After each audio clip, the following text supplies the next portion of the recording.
Hi dears, welcome back to my channel. കീമിൽ MBBSൻ്റെ mop up അലോട്ട്മെൻറ്റിന് ഓൺലൈൻ ഓപ്ഷൻസ് കൊടുക്കാനുള്ള സമയമെല്ലാം കഴിഞ്ഞിട്ടുണ്ടായിരുന്നു. അപ്പോൾ അതിന് തൊട്ട് പിന്നാലെയായി ഇപ്പോൾ BDSൻ്റെ മോപ്പപ്പ് കൗൺസിലിങ്ങിൻ്റെ ഓപ്ഷൻ രജിസ്റ്റർ ചെയ്യാനുള്ള സമയം വന്നിരിക്കുകയാണ്. അപ്പോൾ അതിനെപ്പറ്റിയുള്ള നോട്ടിഫിക്കേഷൻ നമുക്ക് വിശദമായി പരിശോധിക്കാം. BDS കോഴ്സിലേക്കുള്ള മോപ്പപ്പ് കൗൺസിലിംഗ് ഓപ്ഷനുകൾ ഓൺലൈനായി രജിസ്റ്റർ ചെയ്യാൻ അവസരം.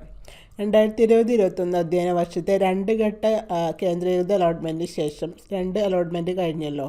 അതിനുശേഷം BDS കോഴ്സിലൊഴിവുള്ള സീറ്റിലേക്ക് പ്രവേശന പരീക്ഷാ കമ്മീഷണർ അഖിലേന്ത്യാ ഡെൻ്റൽ കൗൺസിലിങ്ങിൻ്റെ 9/12/2020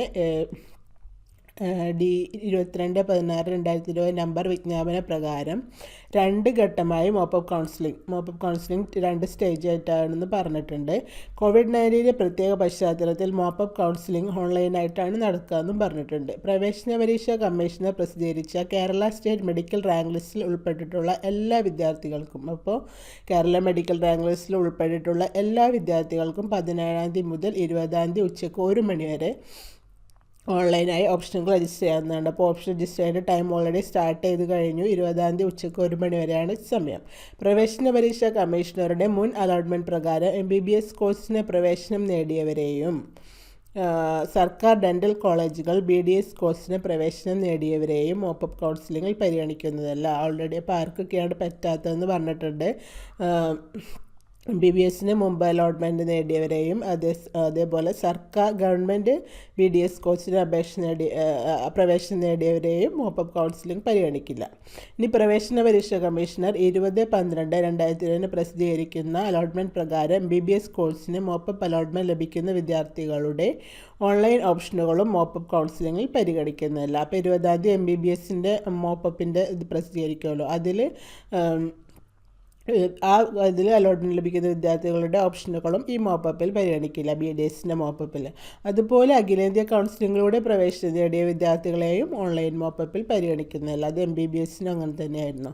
ഇനി ഓൺലൈൻ മോപ്പപ്പ് കൗൺസിലിങ്ങിൽ പങ്കെടുക്കാൻ ആഗ്രഹിക്കുന്ന വിദ്യാർത്ഥികൾക്ക് പ്രവേശന പരീക്ഷാ കമ്മീഷണറുടെ ce.kerala.gov.in എന്ന വെബ്സൈറ്റിലൂടെ ഹോം പേജിൽ പ്രവേശിച്ച് മോപ്പപ്പ് ഓപ്ഷൻ രജിസ്ട്രേഷൻ എന്ന മെനു ഐറ്റം ക്ലിക്ക് ചെയ്ത് 17-ാം തീയതി മുതൽ 20-ാം തീയതി ഉച്ചയ്ക്ക് നമ്മൾ സമയമൊക്കെ നമ്മൾ പറഞ്ഞു കഴിഞ്ഞു ഓൺലൈനായി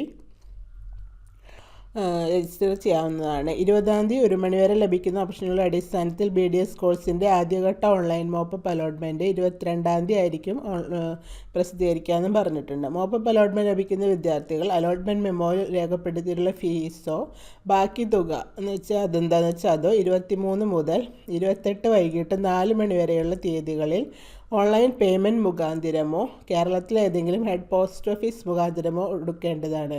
അപ്പോൾ ഫീ പേയ്മെൻറ്റ് ചെയ്യേണ്ടത് 23-ാം തീയതിയാണ്. 23 തൊട്ട് 28 വരെയുള്ള സമയത്താണ്. ഇനി അലോട്ട്മെൻറ്റ് ലഭിച്ച വിദ്യാർത്ഥികൾ അലോട്ട്മെൻറ്റ് മെമ്മോ രേഖപ്പെടുത്തിയിട്ടുള്ള കോളേജുകളിൽ 23 മുതൽ 28 വരെയുള്ള 4 മണി വരെയുള്ള തീയതികളിൽ ഹാജരായി പ്രവേശനം നേടണം. മോപ്പപ്പ് അലോട്ട്മെൻറ്റിലൂടെ ഉണ്ടാകാനിടയുള്ള ഒഴിവുകളും ഈ ഘട്ടത്തിൽ തന്നെ നികത്തുമെന്നതിനാൽ താല്പര്യമുള്ള എല്ലാ കോളേജുകളിലേക്കും ഓപ്ഷൻ നൽകാൻ വിദ്യാർത്ഥികൾ ശ്രദ്ധിക്കേണ്ടതാണ്. അപ്പോൾ ഓപ്ഷൻസൊക്കെ നൽകാൻ ഇനി ചിലപ്പോൾ സമയം കിട്ടിയെന്ന് വരില്ല. അതുകൊണ്ട് ഓപ്ഷൻസ് എല്ലാം നൽകുക. 17-ാം തീയതി മുതൽ 20-ാം തീയതി ഉച്ചയ്ക്ക് 1 മണി വരെ ലഭിക്കുന്ന ഓപ്ഷനുകളുടെ അടിസ്ഥാനത്തിൽ 2ാം ഘട്ട മോപ്പപ്പ് കൗൺസിലിംഗ് പിന്നീട് നടത്തുന്നതായിരിക്കും. സെക്കൻഡ് സ്റ്റേജ് അലോട്ട്മെൻറ്റ് പിന്നെയാണ് നടത്തുക. അത് ഈ ഓപ്ഷനുകളുടെ അടിസ്ഥാനത്തിൽ തന്നെ ആയിരിക്കും. അതിനാൽ താല്പര്യമുള്ള എല്ലാ ഡെൻ്റൽ കോളേജുകളിലേക്കും ഓപ്ഷൻ നൽകാൻ വിദ്യാർത്ഥികൾ ശ്രദ്ധിക്കേണ്ടതാണ്. പ്രവേശന പരീക്ഷാ കമ്മീഷണറുടെ മുൻ അലോട്ട്മെൻറ്റ് പ്രകാരം BDS കോഴ്സിൽ നിലവിൽ അഡ്മിഷനുള്ള വിദ്യാർത്ഥിക്ക് മോപ്പപ്പ് കൗൺസിലിങ്ങിലൂടെ പുതിയ അലോട്ട്മെൻറ്റ് ലഭിക്കുന്ന പക്ഷം നിലവിലുള്ള BDS അഡ്മിഷൻ റദ്ദാവുന്നതാണ്. അലോട്ട്മെൻറ്റ് ലഭിച്ചാൽ പ്രവേശനം നേടുമെന്ന് ഉറപ്പുണ്ടെങ്കിൽ മാത്രം ഓപ്ഷൻ രജിസ്റ്റർ ചെയ്യുക. അത് MBBSലെ കേസിൽ പറഞ്ഞ പോലെ തന്നെയാണ്. ഇനി മറ്റ് മാർഗ്ഗനിർദ്ദേശങ്ങളാണ്. പ്രവേശന പരീക്ഷാ കമ്മീഷണറുടെ മുൻ അലോട്ട്മെൻറ്റ് പ്രകാരം MBBS കോഴ്സിന് പ്രവേശനം നേടിയവരെയും സർക്കാർ ഡെൻ്റൽ കോളേജുകൾ BDS കോഴ്സിന് പ്രവേശനം നേടിയവരെയും ഈ മോപ്പപ്പ് കൗൺസിലിംഗ് പരിഗണിക്കുന്നതല്ല.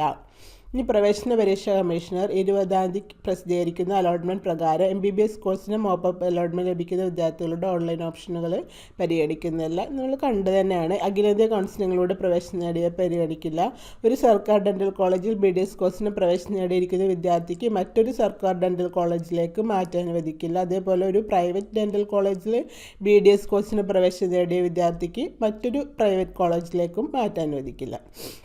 അതേസമയം സ്വാശ്രയ ഡെൻ്റൽ കോളേജിൽ അഡ്മിഷൻ ലഭിച്ചവർക്ക് ഗവൺമെൻറ് ഡെൻ്റൽ കോളേജിലേക്കും പറ്റും. അതുപോലെ ഗവൺമെൻറ് ഡെൻ്റൽ കോളേജിൽ അഡ്മിഷൻ ലഭിച്ചവർക്ക് സ്വാശ്രയ കോളേജിലേക്കും മാറ്റം അനുവദിക്കും. ഇനി ഒരു സ്വാശ്രയ കോളേജിലെ NRI സീറ്റിൽ നിന്നും അതേ കോളേജിലെയോ മറ്റ് സ്വാശ്രയ കോളേജിലെയോ ഗവൺമെൻറ് ഓർ മൈനോറിറ്റി സീറ്റിലേക്ക് മാറ്റാൻ അനുവദിക്കും. NRI സീറ്റിൽ നിന്ന് ഗവൺമെൻറ് ഓർ മൈനോറിറ്റി മാറ്റാൻ അനുവദിക്കും. ഇനി അലോട്ട്മെൻറ്റ് ഷെഡ്യൂളാണ്. 17-ാം തീയതിയാണ് ഓൺലൈൻ മോപ്പപ്പ് കൗൺസിലിംഗിൽ ഓപ്ഷൻ രജിസ്റ്റർ ചെയ്യാൻ വെബ്സൈറ്റ് സജ്ജമാകുന്നത്. 20-ാം തീയതി ഉച്ചയ്ക്ക് 1 മണി വരെയാണ് ഓപ്ഷൻ രജിസ്റ്റർ ചെയ്യാനുള്ള സമയം അവസാനിക്കുന്നത്. 22-ാം തീയതിയാണ് ആദ്യഘട്ട അലോട്ട്മെൻറ്റ് പ്രസിദ്ധീകരിക്കുന്നത്. 23 തൊട്ട് 28 വൈകിട്ട് 4 മണി വരെ അലോട്ട്മെൻറ്റ് ലഭിക്കുന്ന വിദ്യാർത്ഥികൾ മെമ്മോയിൽ രേഖപ്പെടുത്തിയിട്ടുള്ള ഫീസ് ഓർ ബാക്കി തുക 23 മുതൽ 28 വരെയുള്ള തീയതികളിൽ ഓൺലൈൻ പേയ്മെൻറ്റ് മുഖാന്തരമോ കേരളത്തിലെ ഏതെങ്കിലും ഹെഡ് പോസ്റ്റ് ഓഫീസ് മുഖാന്തരമോ എടുക്കണം. ഫീസ് ബാക്കി തുക അടച്ചതിന് ശേഷം അലോട്ട്മെൻറ്റ് ലഭിച്ച കോളേജിൽ പ്രവേശനം നേടേണ്ടതാണ്. 28-ാം തീയതി വൈകിട്ട് 5 മണി വരെയാണ് പ്രവേശനം നേടിയ വിദ്യാർത്ഥികളുടെ വിവരങ്ങൾ കോളേജ് അധികാരികൾ അംഗീകരിച്ച് പ്രവേശന പരീക്ഷാ കമ്മീഷണർക്ക് ഓൺലൈൻ അഡ്മിഷൻ സിസ്റ്റം മുഖേന സമർപ്പിക്കേണ്ട സമയം. ഇനി ഫീസ് സംബന്ധിച്ച വിവരങ്ങൾ. BDS കോഴ്സിൻ്റെ ഫീസ് സംബന്ധമായ വിവരം വെബ്സൈറ്റിൽ ലഭ്യമാണ്. അലോട്ട്മെൻറ്റ് മെമ്മോയിൽ രേഖപ്പെടുത്തിയുള്ള ഫീസ് കൊടുക്കാൻ വിദ്യാർത്ഥികൾ ബാധ്യസ്ഥരാണ്. ഓരോരുത്തരുടെ പ്രൊഫൈൽ വെബ്സൈറ്റിൽ കയറി കഴിഞ്ഞാൽ അറിയാൻ പറ്റും. BDS കോഴ്സിന് പുതുതായി പ്രവേശനം ലഭിക്കുന്ന SC ST OEC എസ്റ്റിയുടെ മത്സ്യത്തൊഴിലാളികളുടെ മക്കൾ വിഭാഗങ്ങളിലെ വിദ്യാർത്ഥികളും ഈ GO പ്രകാരം സർക്കാർ ഉത്തരവനുസരിച്ച് ഫീസ് ആനുകൂല്യത്തിന് അർഹരായ വിദ്യാർത്ഥികളൊന്നും ഫീസ് അടക്കണ്ട. എന്നാൽ NRI മൈനോറിറ്റി സീറ്റിലേക്ക് അഡ്മിഷൻ നേടുന്ന SC ST OEC വിഭാഗക്കാർ ഫീസ് ആനുകൂല്യത്തിന് അർഹരായ മറ്റുള്ളവർ മുതലായവ ഈ പ്രസ്തുത സീറ്റിലേക്ക് ഫീസ് അടയ്ക്കേണ്ടതുമാണ്. ഇത് നമ്മൾ MBBSന് കണ്ടപ്പോൾ തന്നെയാണ്. ഈ മുൻ കീം അലോട്ട്മെൻറ്റുകളിലൂടെ മെഡിക്കൽ അനുബന്ധ കോഴ്സുകളിൽ അഡ്മിഷൻ ലഭിച്ചവർ BDS സീറ്റിലേക്ക് മാറുന്ന പക്ഷം അധികമായി അടയ്ക്കേണ്ട തുകയുണ്ടെങ്കിൽ അതേ തുല്യമായ തുക ഒടുക്കിയാൽ മതിയാവും. എഞ്ചിനീയറിംഗ്, ആർക്കിടെക്ചർ, ഫാർമസി കോഴ്സിൽ അഡ്മിഷൻ നേടിയിരിക്കുന്നവർ മുൻ കീം അലോട്ട്മെൻറ്റിലൂടെ പ്രവേശന പരീക്ഷാ കമ്മീഷണർക്ക് അടച്ച തുക ഇതിനായി പരിഗണിക്കില്ല. കുറിപ്പ് കൊടുത്തിരിക്കണം. മോപ്പപ്പ് അലോട്ട്മെൻറ്റ് ലഭിക്കുന്ന വിദ്യാർത്ഥികൾ അലോട്ട്മെൻറ്റ് മെമ്മോ രേഖപ്പെടുത്തിയുള്ള ഫീസ് ഒടുക്കിയ ശേഷം അലോട്ട്മെൻറ്റ് ലഭിക്കുന്ന കോളേജിൽ ഹാജരായി പ്രവേശനം നേടണം. 17-ാം തീയതി മുതൽ 20-ാം തീയതി ഉച്ചയ്ക്ക് 1 മണി വരെ ലഭിക്കുന്ന ഓപ്ഷനുകൾ പരിഗണിച്ച് 2-ാം ഘട്ട മോപ്പപ്പ് കൗൺസിലിംഗ് പിന്നീട് നടത്തും. ആയതിനാൽ ഈ ഘട്ടത്തിൽ തന്നെ പ്രവേശനം നേടാഗ്രഹിക്കുന്ന എല്ലാ ഡെൻ്റൽ കോളേജിലേക്കും വിദ്യാർത്ഥികൾ ഓപ്ഷൻ രജിസ്റ്റർ ചെയ്യാൻ ശ്രദ്ധിക്കേണ്ടതാണ്. ഇത് സംബന്ധിച്ച വിജ്ഞാപനം പിന്നീട് പ്രസിദ്ധീകരിക്കുന്നതാണ്. അപ്പോൾ എല്ലാവർക്കും ക്ലിയർ ആയിട്ട് നിന്ന് വിചാരിക്കുന്നു കാര്യങ്ങളൊക്കെ. അപ്പോൾ ഓപ്ഷൻസ് കൊടുക്കാത്തവരൊക്കെ കൊടുക്കുക. പിന്നെന്താ, വീഡിയോ ഇഷ്ടപ്പെട്ടാൽ ലൈക്ക് ചെയ്യാൻ മറക്കരുത്. ചാനൽ സബ്സ്ക്രൈബ് ചെയ്യാനും ബെൽ ബട്ടൺ നോട്ടിഫിക്കേഷൻസ് കിട്ടാനായിട്ട് ബെൽ ബട്ടൺ എനേബിൾ ചെയ്യാനും മറക്കരുത്. നിങ്ങൾക്ക് ഡൗട്ട്സൊക്കെ എന്തെങ്കിലും കമൻറ്റ് ചെയ്യാം കേട്ടോ. അപ്പോൾ പുതിയ അപ്ഡേറ്റുമായി പുതിയ വീഡിയോയിൽ വരാം. അതുവരേക്കും ബൈ ബൈ.